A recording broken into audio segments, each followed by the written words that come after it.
Hello there, this is John the Salt Man. Today we're going to talk about the secret of what makes the salt delicious.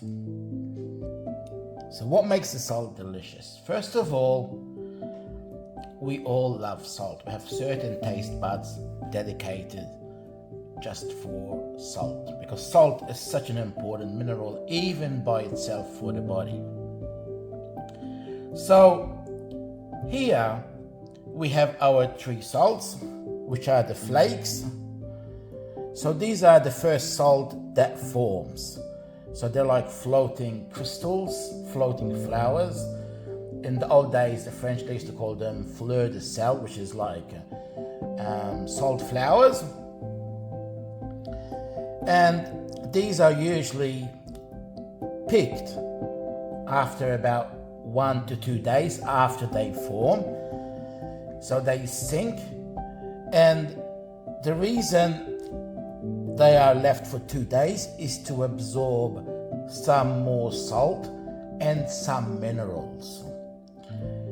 So the secret sauce for delicious salt is to have some minerals in there, but not too much, because as we've seen in other videos that I've explained, if there is too much minerals, they are really bitter and astringent, and they give the salt a really harsh taste.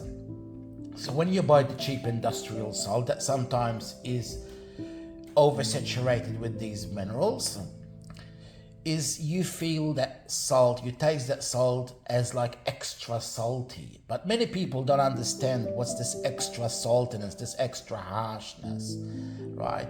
That's why a lot of the actual chefs in some of the best restaurants in Australia buy our salts, because they're nice and mild with a nice taste of salt, but not overpowering, right? So these are the actual flakes, and this one is the amber salt. So the amber salt, usually in our case, is the salt down the bottom, and it absorbs obviously more minerals, and it absorbs some of the natural clay minerals dissolved in our mineral concentrate from which we make the salt. And this usually we pick it after about 2 weeks. If you leave the salt too long, then it will start to absorb more and more minerals, and then it's not really good for eating. Then that salt, we usually use it as salt bath or for our salt rubs or for other skincare products, and it's really a great salt for skincare. But that salt is not really edible, because if you use this harsh salt with minerals, then basically it's not edible. It will ruin your pot. This salt here, which we call the salt flakelets, it's what the top restaurants in Australia prefer. So this one is made from these two, right? So as you could see, obviously this is amber, this is white, and this is in between. And the reason the restaurants like it, because this amber salt has a bit of a earthy, sour taste. It's just not strong, but it's a really nice, beautiful, mild, earthy, kind of like sourness to it. This one here is also, it's actually milder. This one is milder than the amber salt, the salt flakes, and it has a tinge of sweetness.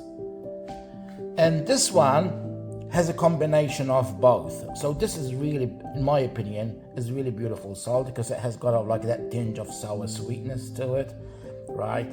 And we mill it, as you could see, to a fine consistency that it can be finger sprinkled on the food, like on the meats, on the salads, on the fish, right? And what makes this beautiful is it's in a lot of these restaurants, it's not just used for cooking, but it's used kind of like a salt spice.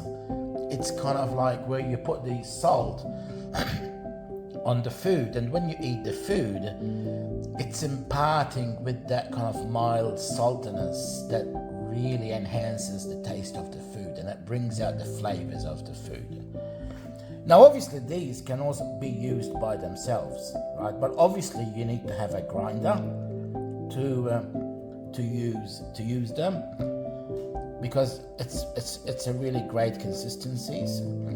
Also, I use these salts, especially with the amber salts, with the infusion. That's another video of our different infusions that we make, like with chilies, seaweed, saltbush, right, garlic, and we have different infusions. And this is great because it's kind of like rock salt with bigger crystals. So when you mix the herbs and spices, it helps in sucking those flavors into the salt. So then when you use it on the food, it slowly releases these flavors inside the food while you're eating it. So it really adds a new dimension to the food. So hopefully this video has been informative about our salts, and hopefully you'll try our salts, because again, the focus of these salts is not the minerals, but it's about taste, to have a really beautiful taste to it, because salt by itself is an amazing spice, right? But it has to, we use the minerals in there to enhance the salt and that give it that extra mild flavors, like the sweet and sourness, and that's amazingly it happens through the minerals. But as I mentioned, too much minerals in these salts will ruin the actual salt because it makes it bitter. So thank you very much for following us, and hopefully we'll see you again on our next video. Thank you.